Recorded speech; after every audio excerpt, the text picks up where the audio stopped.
Additionally, there's a Capitol Complex security plus up just to make sure that there's enough security down at the Capitol Complex.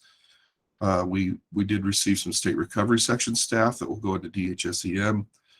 We refinanced the School Safety Resource Center, make sure that that continued funding works out right.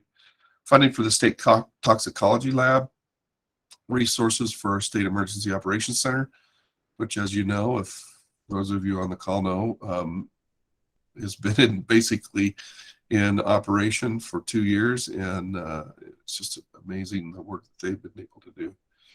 It also adds a state match for Division of Fire Prevention and Control training. It increases the salary base for our comms officers, which we knew was a big accomplishment just to help try to retain that very, very important piece of what we do and public safety package there. It includes funding for our central evidence facility to make sure that that is the way that it needs to be and that it's not in a bad location or in a building that could be compromised. The communications branch technology and equipment funding is in that package, in that long bill. A new state cybersecurity approach that will have funding that goes to DHSEM.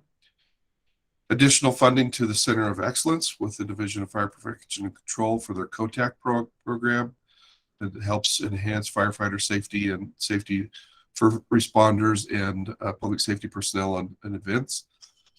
And then additional CSP administrative staff. And finally, the General Assembly approved an across-the-board 3% salary survey. So that's a lot, and I ran over that really quickly. It's probably not all inclusive of other pieces of it, but it's an important highlight and a successful budget year in a really odd time, you know, that with this extra money that came to the state through all the preparedness money.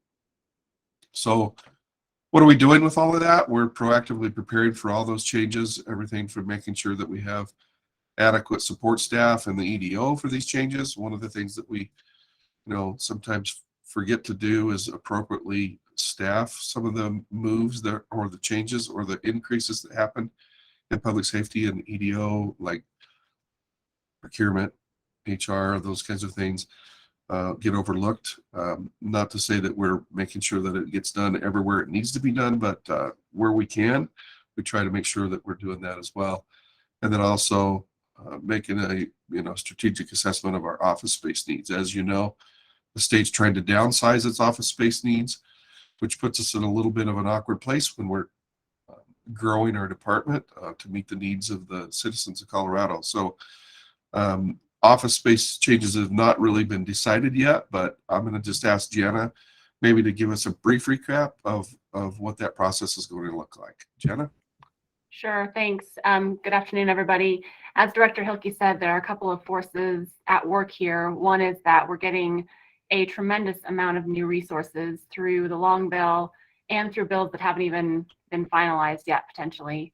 The other is that we are being asked to critically look at our office space and reduce it where possible. The other factor is the addition of remote work. So we're in the process of taking all of those puzzle pieces right now and looking strategically, not just within divisions, but across divisions and across locations where we have office space to make sure that we're considering all of those puzzle pieces plus the unique business needs of the divisions to try to come up with the space that we need for new staff and new programs without much or any of an increase in our footprint. So we'll be undertaking that process with divisions over the next couple of months. It's not going to be a fast process necessarily, but we're going to be looking across divisions and across programs to see where we have opportunities for efficiencies, where we might be able to shuffle some offices or programs in order to make room for the new ones that we're getting. So stay tuned for more on that. Nothing has been decided at this point. We are still sort of in the preliminary phases of those moves, if any, as well as, like Director Hilkey said, getting ready to integrate a number of new staff. So we'll provide more as we get that. Thank you, Jenna. And before we move on, I guess I just want to say about the long bill passing and getting signed this week. I just want to say thank you to everybody that was involved in whatever your role was and contributing to the package that was approved. It took a lot of hard work and a lot of complex effort from many of you. Most of you, in some way or another, may have contributed to the planning for this, contributed to building the DI, and we appreciate that. And also, it's going to take a lot more work. Just the ability to onboard the number of people that we're onboarding. There would be things that were outside the law and bill that will increase the size of our department as well.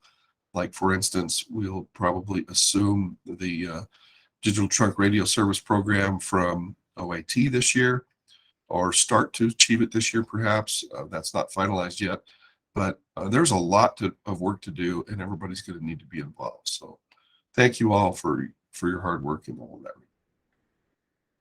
Some other news, we have the results from our statewide employee engagement survey and our internal EDI survey. We're working on a plan for addressing employee engagement both at the department-wide level and the division level as well. Since each division has some unique areas for growth, they'll have the opportunity to talk about those unique things to the division. We'll present that information during our May Hangout once we've developed that a little bit better. And then our EDI council and work groups are analyzing the EDI survey, and we'll use your input to adjust our strategies around EDI. Our annual EDI report and plan is due June 30th. So we'll dive into that subject more in depth during the June Hangout as well. And one of the things that will be a big focus of this upcoming year will be accessibility. It's a critical part of our equity, diversity, and inclusion work. And so I want to just introduce Teresa Staples to talk for a few minutes about accessibility and how it fits into our EDI goals. Teresa, are you on? Yes, sir. It's all yours. Thank you, sir. And I'd like to echo Executive Director Hilkey's words about thank you to everyone. You would be surprised at how much it takes to go through a legislative session, and to just have one as successful as the one that we have had is incredible. And there's so many people that touch this process that all we can say is thank you. And the work has just begun. So we're going to be reaching out. It's going to be touching everyone in the department to get this accomplished over the next however many years, because it's a process. And with that being said, talking about a process, Director Hilkey just mentioned that EDI is going to make accessibility the focus this coming year, FY23.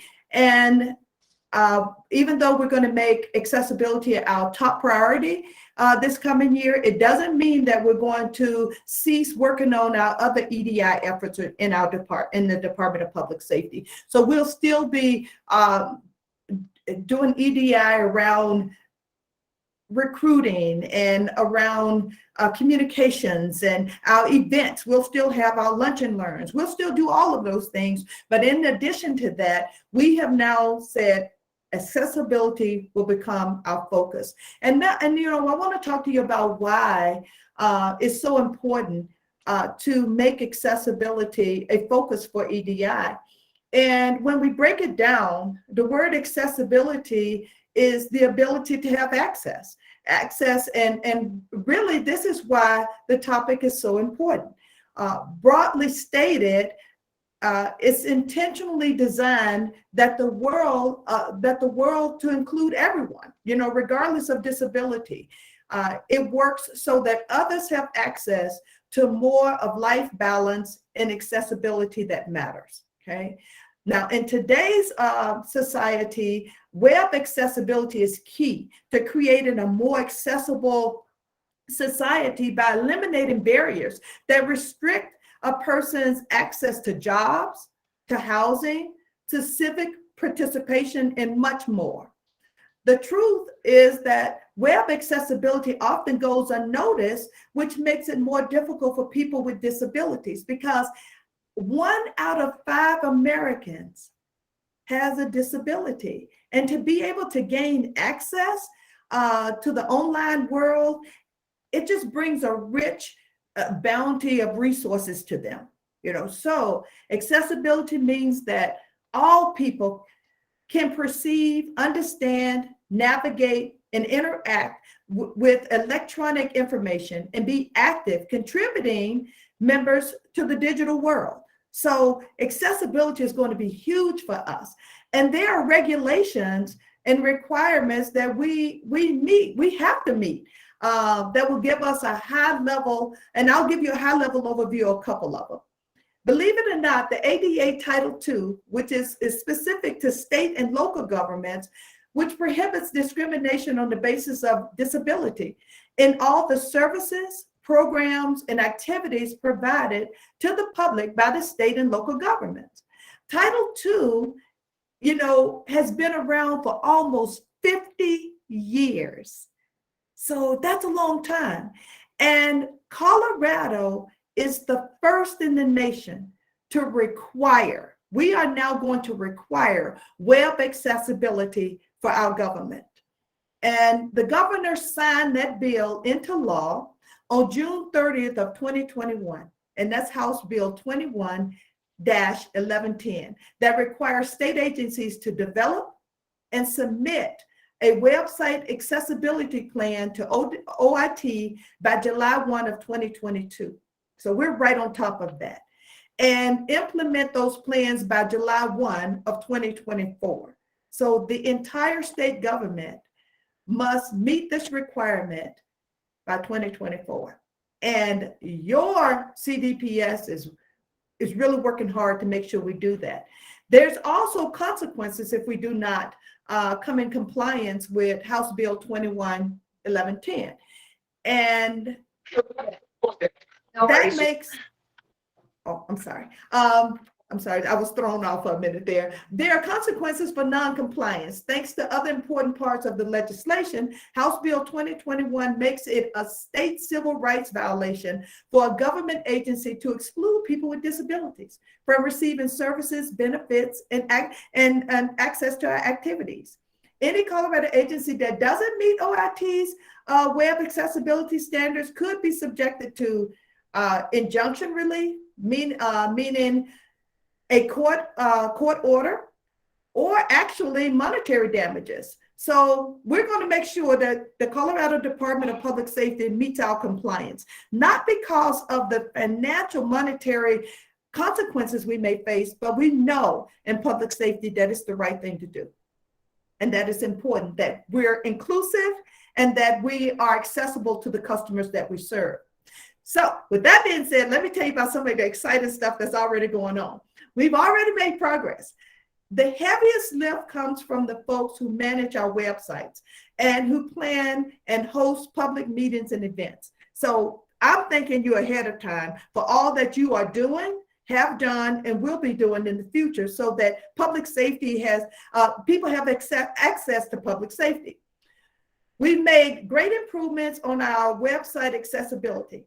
Our goal is for all CDPS websites to achieve an 85% score on accessibility by June 30th.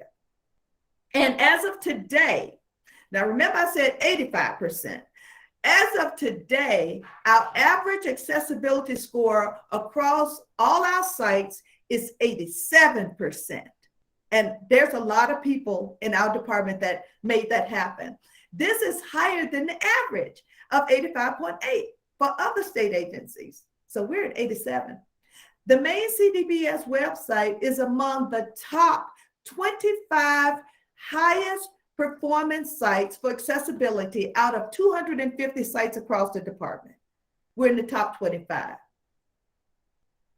But here's what's really amazing. At this time, I would like to give a huge shout out to Kevin Ford for his dedication to improving the accessibility on the CCJJ website, which is currently ranked number 7 in the state. So go Kevin Ford. Whoop, whoop, whoop, whoop, whoop, whoop. All right. So I come with sound effects too, everybody, if you didn't, haven't noticed. So thank you, Kevin, for all your hard work. And we're chasing you. We're number 25 as a department right now, but we're chasing number 7. And number 7 is chasing number 1. So eventually public safety is going to lead this thing before it's all over with. And then one of our last important, Yes. Teresa, I also want to say, I think Laurence also edits that site. So a shout out to Laurence as well as Kevin. Woot woot. Thank you, Laurent. I mean, just shout out to everybody who's touching any of our websites. But yes, number 7, but we're shooting for number 1. Number 25, we're shooting for number 7. So next time we talk to you, who knows where we're going to be. So thank you all for all your hard work. And one of our widely important goals this year was to make sure every public meeting or event invitation made it clear that we support accessibility and will provide reasonable accommodations. Thank you to the CDPS members who have been diligently making sure to include that language on all invitations and announcements. You know, so we want to hit 100% on that. We want that to become our second nature, like breathing. That we want people to know we will have reasonable accommodations for you to have access to us in any of our activities and any of our, programs.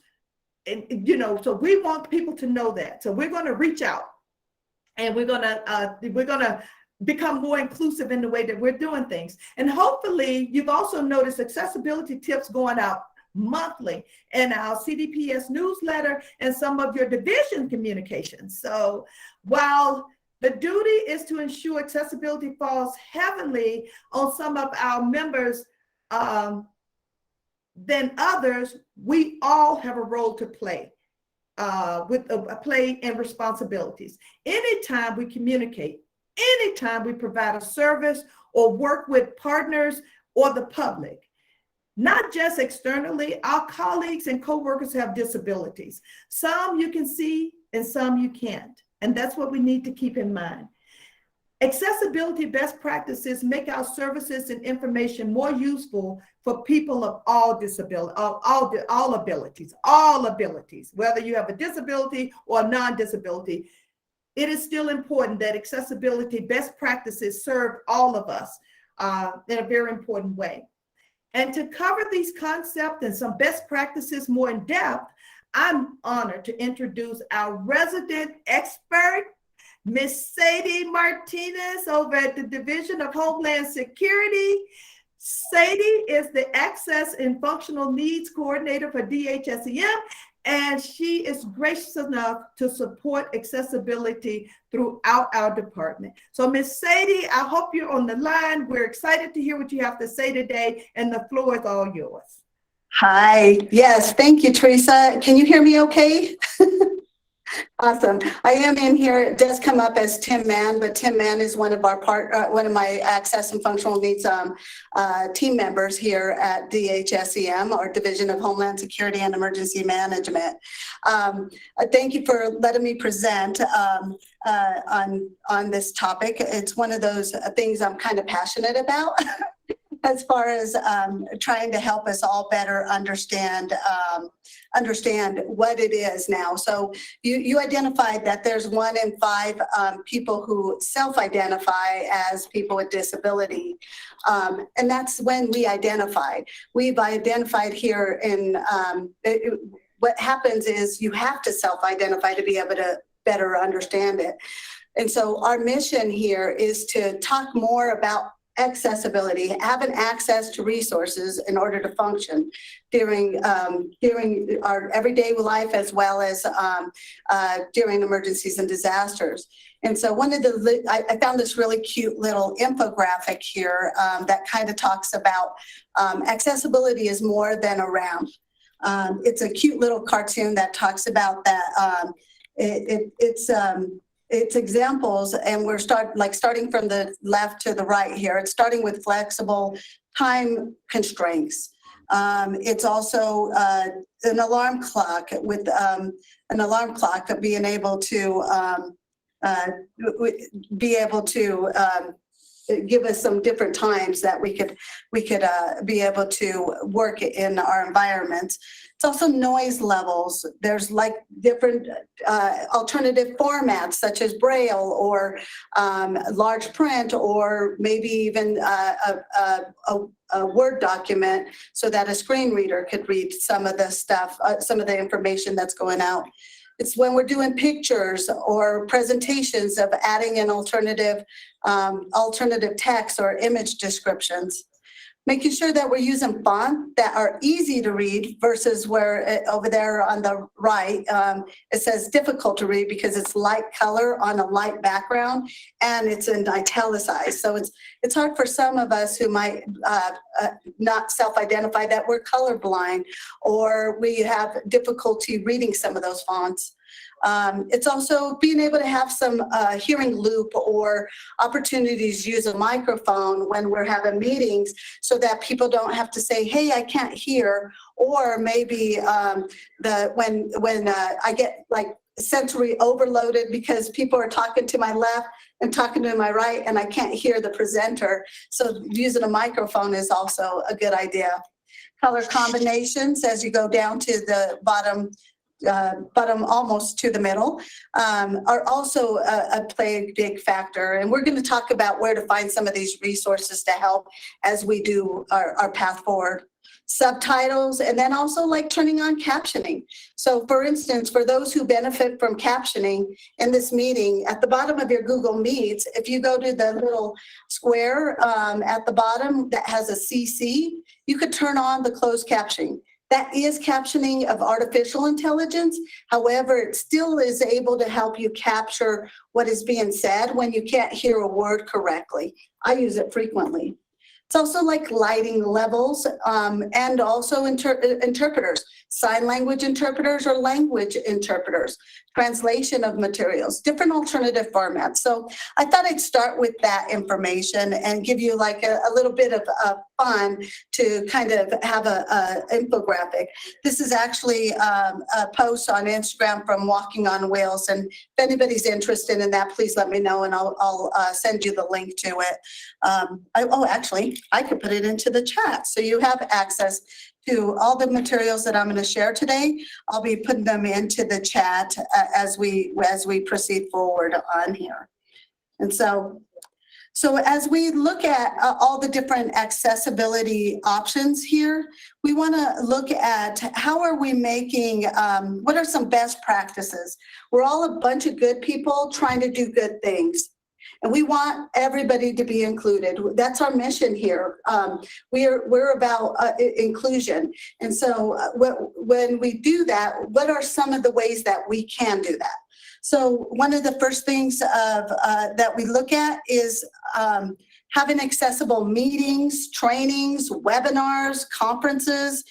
And the best way to do that is to actually go and ask for an accommodation request prior to the event. And I have a little sample that I'm going to drop into the chat. And what it says is just something as easy as on your flyer of being able to say, hey, we want to make sure that we want to strive to ensure inclusive, accessible meetings that enable all individuals, including individuals with access and functional needs, in our access and functional needs communities to engage fully. To request an accommodation or for inquiries about accessibility, please contact and have somebody, whoever the host is, or a point of contact. So for people to be able to contact in order to ask for that information and have their name, their phone number and email, because people have different preferences on the way that they need to get information. And also put a deadline, because it is hard to do some of these accommodations if you do not have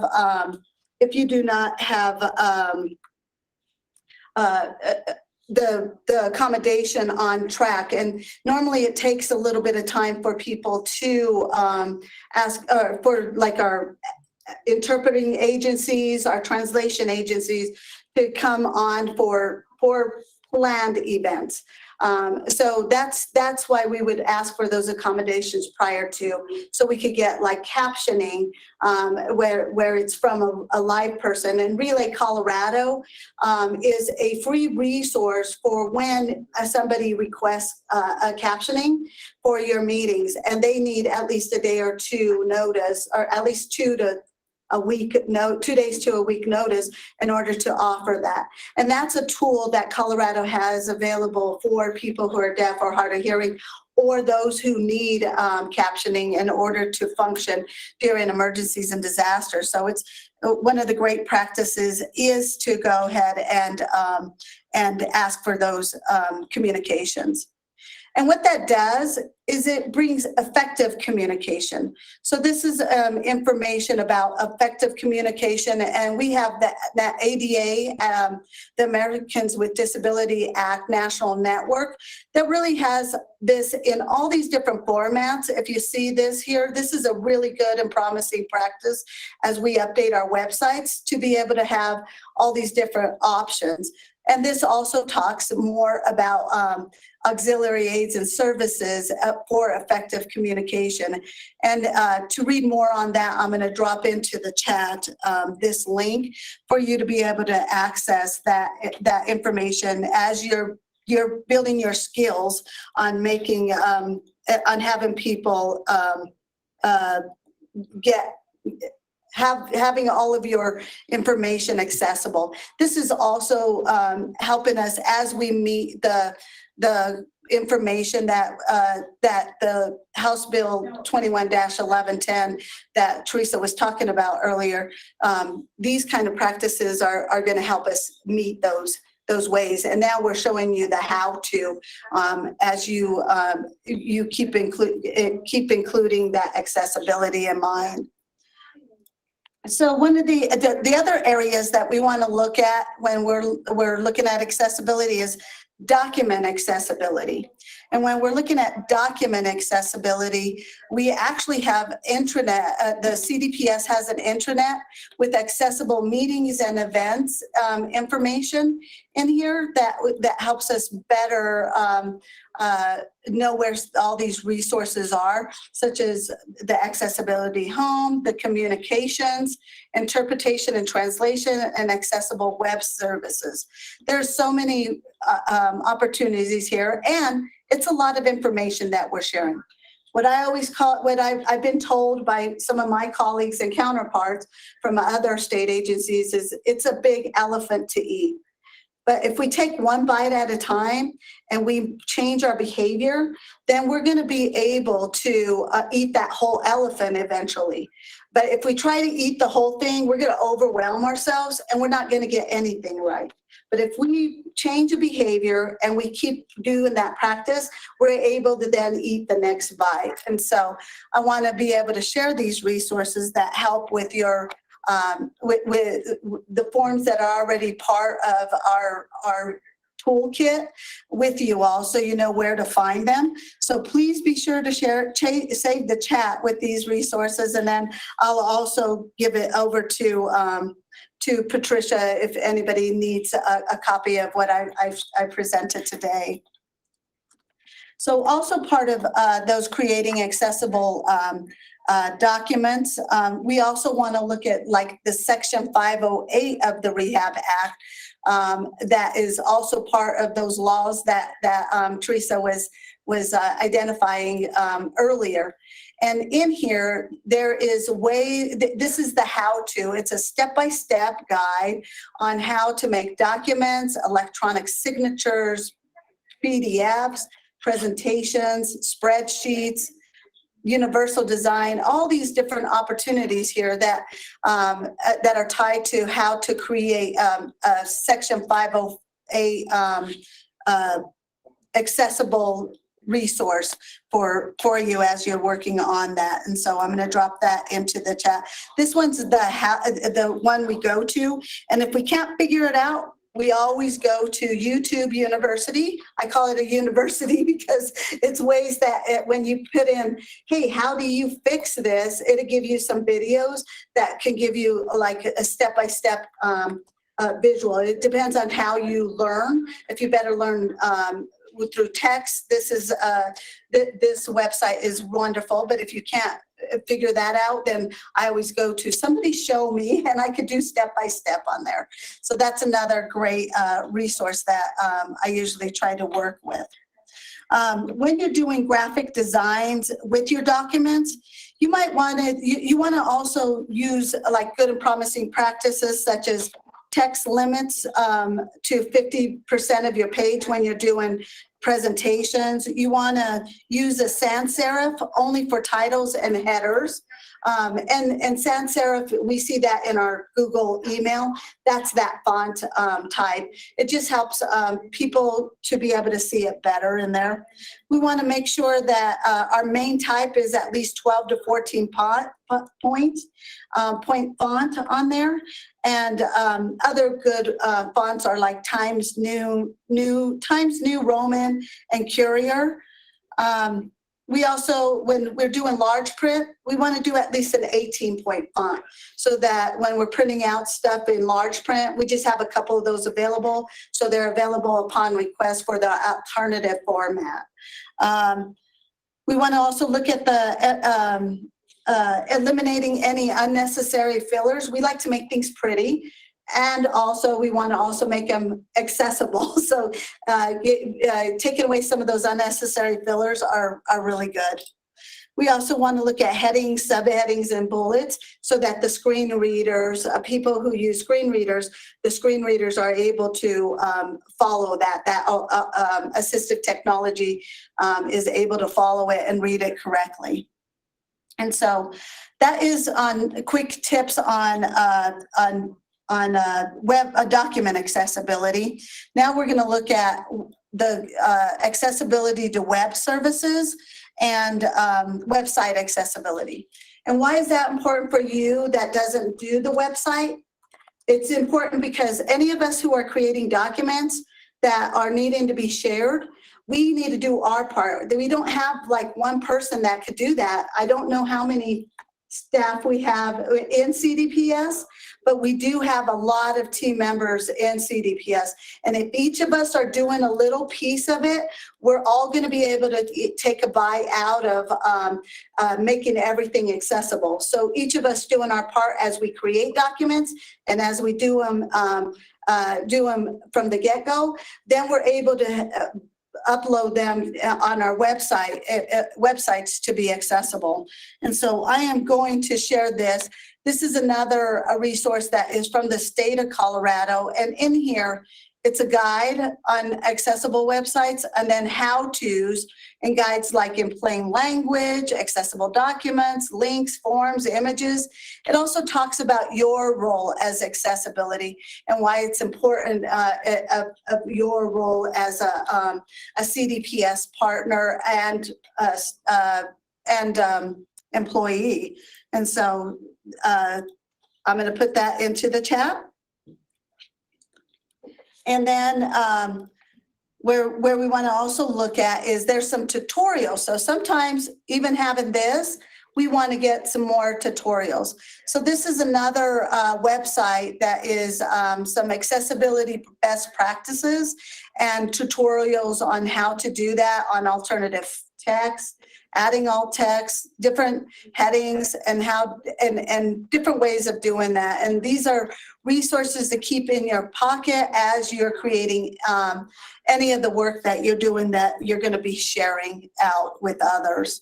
And so I am going to drop that into the chat. And then what we want to look at next is we also have webinars that the ADA does that are recorded, and you can go into the archives to be able to go and look at all the past presentations. But these are some ways of the how-tos so that you know where your resources are at. And then finally, we want to look at on how to do just-in-time accessibility. So sometimes there's an event, we need to do it just in time, and we want to be able to identify how to do it just in time. And so our partners at Colorado Department of Public Health and Environment, Office of Emergency Preparedness and Response, actually have some resources across the state that you might want to try to make partners with prior to and as you're growing. So then you know where to go when all of a sudden we need an ASL interpreter, American Sign Language interpreter, just in time for a media briefing. For instance, when the governor was doing his first COVID briefings. We worked hard and with our partners to be able to find out where we could find those sign language interpreters to be able to have available to support to get information across to all our deaf community besides all of our other community members that get it on a regular basis. So I want to share this resource and you would go like, there's also equipment loan programs for like temporary ramps to get into your building in case your building just doesn't have it. There's a lot of wheelchairs. There's lots of different resources that are available if you just go and start working with your local partner in there. So I'm going to drop that into the chat for a resource to look at when you're able to. And so with that, we also have knowing your Rocky Mount ADA Center is another for people with disability resources. Those are great partners to go to find some of those low-tech, low-cost solutions as we're trying to make everything accessible here in Colorado at the Department of Public Health, Public Safety, trying to change our state agency there. And so there is the link to that. And also, you know, we're a resource. We can help guide you as well. We have a team here at DHSEM in the event that you're just trying to find something just in time.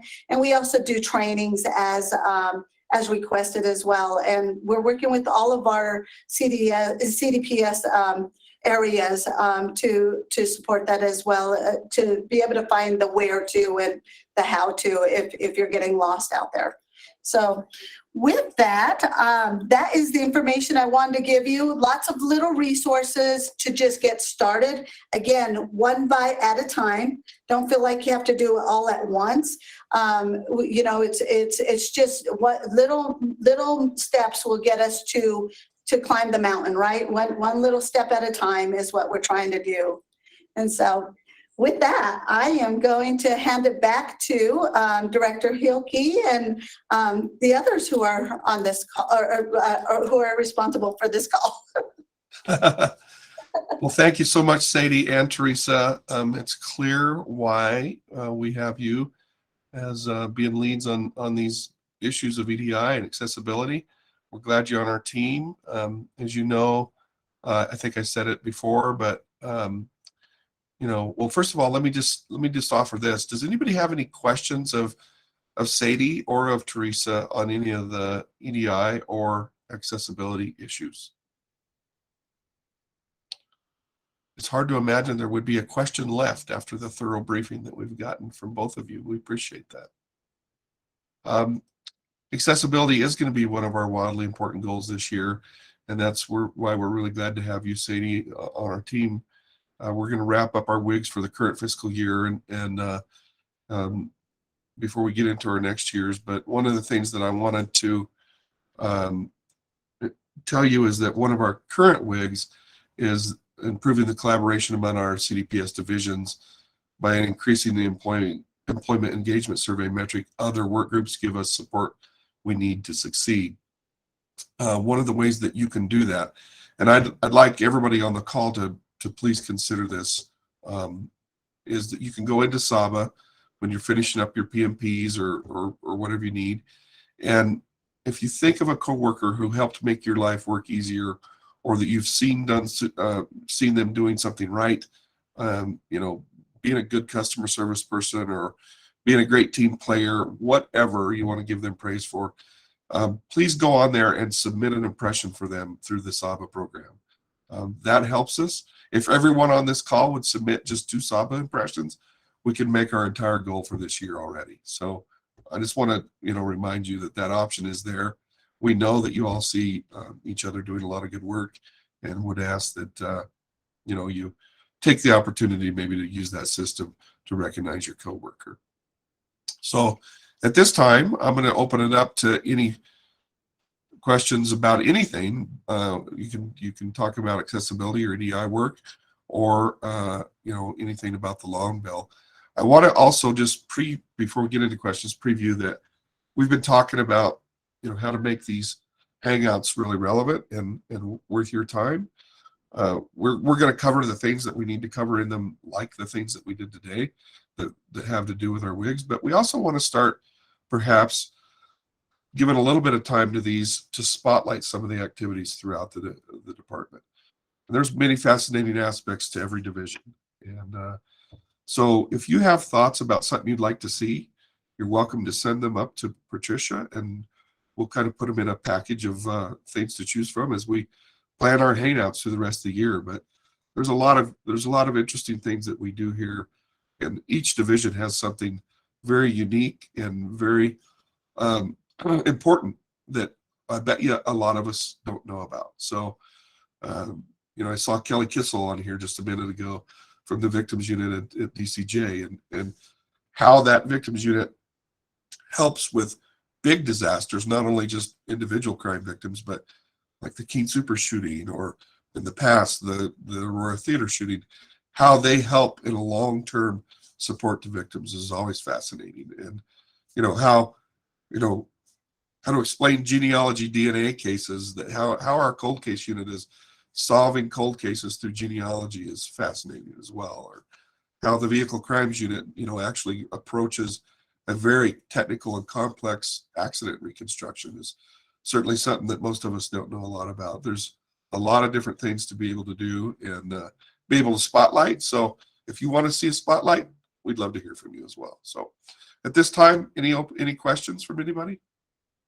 You can raise your hand or type it in the chat or whatever, or just go online and blurt it out, whatever you want to do.